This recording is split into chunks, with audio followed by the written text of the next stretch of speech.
Hi, my name is Mrs. Marmor, and I'm excited about being your child's kindergarten teacher this year. Um, this is very new and different. We normally meet in person at orientation, and we will get to do that on Monday night, the 24th. However, we're going to take some time now to just go over the this and that's of kindergarten prior to that meeting, since our time together on that evening is going to be very quick. So, a little bit about me. I have been teaching kindergarten my entire career. This will be the start of my 23rd year. So clearly, I love what I do. And I'd like to think I kind of know what I'm doing at this point because I've been here a long time. I have three grown children who have all graduated from Central Columbia, started in kindergarten and graduated. So I have a lot of faith in the district, not only because I teach here, but because I sent my children here as well. I'm going to share the screen with you now, so that you can see the this and that's of kindergarten, and you'll find my contact information on there. And I want you to take advantage of the time between now and next Monday to just email me, send me a text message, or I'm sorry, a voicemail message if you have any questions or comments. Okay, so let me get to the screen that I want, and we will start from here.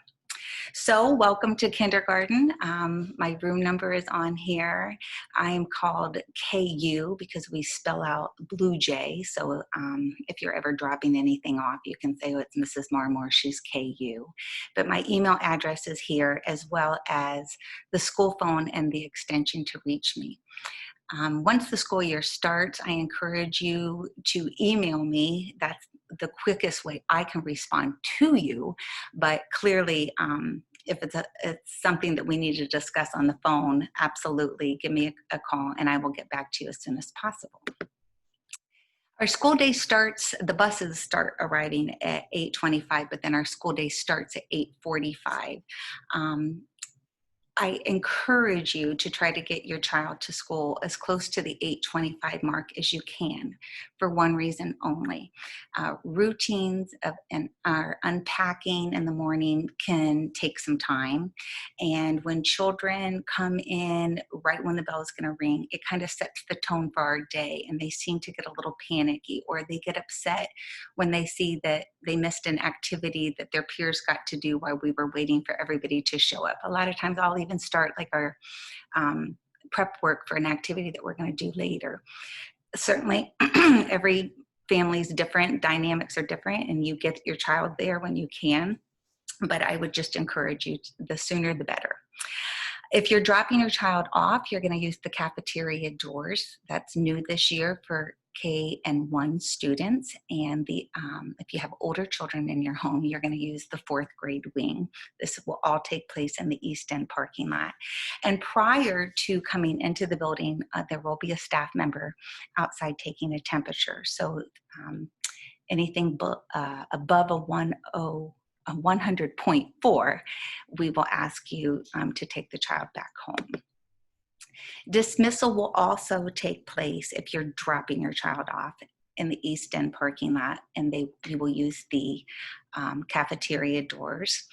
And we're asking for lots of patience this year because we're only allowing 10 parents into the cafeteria at a time, just so that we can respect social distancing. And please note that you will need to wear a mask and have a valid driver's license or ID with you in order to pick a child up. If you are picking a child up every day and you know they're never going to ride the bus, you can simply write one note for the entire year, and that will go to the office, and your child will be permanently put on the pickup list. If it's a special occasion, they have a doctor's appointment, Grammy's coming to town, whatever it is, and it's just going to be on Monday of this particular week, then just write one note and send it into school with your child. Or you can simply contact the office and they will let me know not to put your child on the bus. We ask that you try to do that before 2 o'clock if you can. Certainly emergencies occur and they can't be avoided, but if you can, let us know by 2. If your child is riding the bus home every day, um, we will make sure that they have a bus tag that we will attach to their backpack. And we ask that you keep that bus tag on your child's backpack until at least the beginning of October. It's just an assurance that we make sure we get your child on the correct bus. They will be wearing their mask on the bus to and from school, so make sure that they have that on. And we really suggest that you take your child's temperature prior to putting them on the bus, but they will also be taken when they exit It's the 3 bus, o'clock. and you will be notified if their fever is also above 100.4. Lunch and breakfast is obviously offered every day. You can find the menu on the school website under food services. I encourage you to use what's called My School Bucks. It's where you could deposit money into that account, and it's just automatically taken out of your child's account every day based upon their purchase. Um, if that's not something you're interested in, you can certainly send money in an envelope with your child, but we ask, excuse me, that they have their first and last name and their school ID number, which is located on the portal that you signed up for when you registered your child. It's imperative that they know their first and last name um, while they're practicing their school ID. Their school ID is kind of like their school social security number. It's gonna be their library number, it's gonna be their lunch number, and it will follow them all the way through the elementary school. Breakfast is interesting this year because they're going to come off the bus or out of your car and go right to breakfast. They will not come to my classroom first. And if they're not eating breakfast, they'll just come. But the problem is when you see your best friend going to breakfast every day, then you want to go to your breakfast every day with them, even though you've already had breakfast at home. And without fail, I get a phone call every year from a parent that says, can you please explain to me why I owe $30 to the cafeteria for my child having breakfast? So if you want your child to have breakfast at school, absolutely, it's available. Just please send me an email or a note so that I know that they're allowed to be in there. Packing lunches or getting a bagged lunch are the only two options this year. We're not having peanut butter and jelly or hot lunch options just because of the current virus situation. So please look at the menu to see what the packed bagged lunch option is. Backpacks. We ask that backpacks come every day, and inside that backpack is going to be the folder. It can be the school folder or any folder that you have, and it needs to be big enough to fit the folder and any library books in. Of course, we want those backpacks because we're going to attach that bus number on there. If you feel that you want to send extra clothes for your child based upon maybe they've had a history of having accidents, please go ahead and put that in the backpack as well. Just try to remember as the seasons change, you want to change those clothes. We've had accidents in December where the only clothes still in there were the tank top and t-shirts from August. So try to keep on top of that. Of course, if you have any additional mask and you want to place those in there in case there's an accident, that would be helpful. Just to let you know, the backpacks and coats will be placed into a large bag that is your child's, and that we will do our best to make sure that your items are not touching an item of their peers, so we can put everything in the bags and keep things separate. We are also allowing students to bring in toys for the first time for inside recess. Obviously, kindergarten is supposed to be a room of play and learning through play, and we certainly are going to encourage that to still happen. The issue with the social distancing and the COVID-19 is sharing those toys, and so I'm going to do my best to keep those toys available and keep them sanitized, but we will not have a lot of opportunity for large groups of children playing together. So we thought if they wanted to bring in their own toy, something that would fit into like a 1-gallon Ziploc bag that they can bring to school and keep in their backpack until recess, that we would absolutely allow that this year. So just keep an eye on the rain, you know, and the weather. If it's going to be cold and you think it's going to be an inside recess, let them bring that in. But please, please, please emphasize to your child that they are responsible for that toy. It does not come out on the bus, and it's their job to make sure that it gets put back in their backpacks and back home. That Central cannot be responsible for those. We do have snack every day at school. Mostly because some of your children are going to be getting on that bus between 7 and 7:30, so they've already had their breakfast. We have lunch around 10:55, so we call it brunch. So by 2 o'clock, your child is hungry, and we certainly don't want to take that away from, distracting them from their education. They are allowed to bring their own snack to school, and I just ask that if you're packing a lunch, keep your lunch in your lunchbox and then your snack separate. And the reason for that is we don't want students have to get in and out of lunch boxes all day long. Put your child's name on it, and we will keep them in a special spot so that when it is snack time, it will be a mask break time as well, and they can have their snack. Water bottles are absolutely permitted. You will be receiving one from Century 21 with a spill-proof lid when you come in at orientation on Monday evening. And you don't have to use that bottle, but we ask that you try to use a bottle with a similar lid so that, you know, the twisty bottles aren't, you're not taking the cap off and we're having accidents. Normally, we allow students to come in on their birthday and bring a special snack to share. And of course, we can't do that this year. We will still celebrate your child's birthday unless it is something that you prefer that we do not do and you have notified me. But we just cannot have shared birthday snacks. Academics, that's kind of why they're here. Language arts, that will occur every day. There will be what we call our core reading and writing lessons that we will do as a group.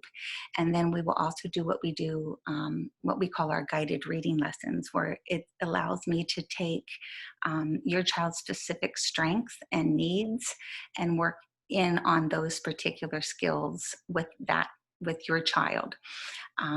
We have to be creative this year because normally we meet as a group with 6 children, and we're going to figure out a way to do that they're still getting the education they deserve while I'm still protecting their safety. Guided reading books will come home. You will see something called poetry books. They will come home, and monthly academic calendars that will come home. So look for those because it's a way for you to stay connected with what your child is learning at school. We have a math program called Everyday Math. It is a spiral approach to learning concepts, and it takes parents a while to wrap their brains around, why am I learning about shapes one day and pennies the next day, and then the number 7 the day after that. It's not based upon chapters, so you're not going to see a chapter on shapes, but it's building the concept of something and making more details. This is a shape. It's called a square. It has 4 sides that are equal. It has 4 vertices, and so each time we talk about that square, we'll be learning more and more about it. Social studies and science will also be part of your child's curriculum, but we alternate it. They won't be learning about science and social studies on a daily basis. If it's science today, then tomorrow would be social studies. You can keep up with everything that's happening in your child's academic day on a device called an app called Seesaw. So let me tell you about that. Um, your child will have their own iPad at school, and on that iPad, they will log into Seesaw. They will submit their independent work, or we will do group work on it. And it's a great way for you to see exactly what they worked on that day because there's a parent log on that allows you to view all of that. It is also the program that we're going to be using to do the majority of our communication. So I will give you all that information Monday night in their folder on how you can set up an account with Seesaw to see your child's work. Excuse me. We are a school-wide positive school, which means we SOAR. And SOAR stands for staying safe, staying on task, acting responsibly, and being respectful. And those are the things that we will talk to your child about on a daily basis. When you react to something, were you following those SOAR guidelines? And the idea is to catch your child constantly doing the right thing, and they should be acknowledged for that. However, with that said, that does not mean that all negative behaviors are ignored, and negative behaviors also have consequences. And so each classroom kind of handles theirs differently. Mine is simply in a specific amount of time. Maybe it's during a core reading lesson. If I have to talk to your child more than 2 times, on the 3rd time I speak to them, they will have to write their name on the board and they will owe me 2 minutes of recess. If I have to talk to your child the 4th time in that time period, they will have to owe me an additional 2 minutes. And I just saw my spelling error, so please forgive me on that. I just looked at the PowerPoint. And then if I have to speak to your child again, at this point, an X will go next to their circled name, and they will owe me 10 minutes of recess, and it would require that a phone call goes home. So just so you know, my pride and joy is catching them doing the right thing, and that's what I want to do, and that's what they want to hear. They want to be recognized for those good things, but it doesn't mean we can't learn from the mistakes that we've made, and they have to be addressed. Specials are different this year. We will not be working on a 1 through 6 rotating calendar day. And so I think for the first time, if you don't have children in the school district that are older, you're to the advantage because you don't have to worry about that. What you do need to know is that we are on a 12-day consecutive special rotation. So our class, and as an example, will start with gym. So for the first 12 days of school, your child needs to wear sneakers. They will have gym every day for 12 days. After those 12 days, they will have guidance for 12 days. Then they will have music, and they will have gym again, and computer and art. So I will send home reminders on that, but you just need to remember on gym days, they need sneakers because it's devastating to a 5-year-old to miss out on a great chance to run and play and be active. The music and art teachers will actually be coming into my classroom to teach their lessons, just to help keep the number of children passing in the hall down and containing things as much as we can. Some additional information is we will be going outside as much as possible to give your child a break from wearing their mask, but it also means that you need to make sure that your child is appropriately dressed for the weather. We want to be outside, and we are going to take advantage of every day that we can be. So if you see that it's going to be a chilly day, please make sure that they have a jacket on. Each child will also be given a lanyard to wear with their mask, and that will help prevent the mask from falling off and getting dirty that way. But they will need to come home and be washed. And so, just really kind of inspect your child's mask each day that they come home, and see if you need to take care of anything. Kindergarten orientation will be Monday night from 5:30 to 7:30. However, you will not come for that entire period of time. You will be given a specific 15-minute block of time to come, so that we can make sure that everyone is safe and we can respect the distance, seeing that we are told to go by. And so we are begging you to be prompt once your time is given. You will be given an email later on this week with your exact time to come. But it will be a chance for your child to see the classroom, for you to see the classroom, to meet me, and know that this is going to be a good place and that we're going to have a great year together. Finally, here's the last page. Just again, my email address, my phone number and extension. I've also sent you a link to something called Remind. I will do most of my communication with you via email or on Seesaw, but every now and then I'd like to just send out a quick little remind, maybe letting you know that our gym rotation's coming up, make sure they have sneakers or a paper that I'm looking for your child to return, etc. So I ask you to please join Remind, and you can get on that link and we'll talk you through that. Central Columbia Elementary School has a Facebook page. Please join that, and it's a great opportunity for you to stay informed of just about the elementary school. Our PTO members are very active on that, and they share everything that they can there and encourage you to also join becoming a member. I look forward to seeing everyone on Monday night. Please use my email address or call the school with my extension. You can leave a voicemail there, and I will get back to you with any questions I can answer, and I will see you on Monday. Bye.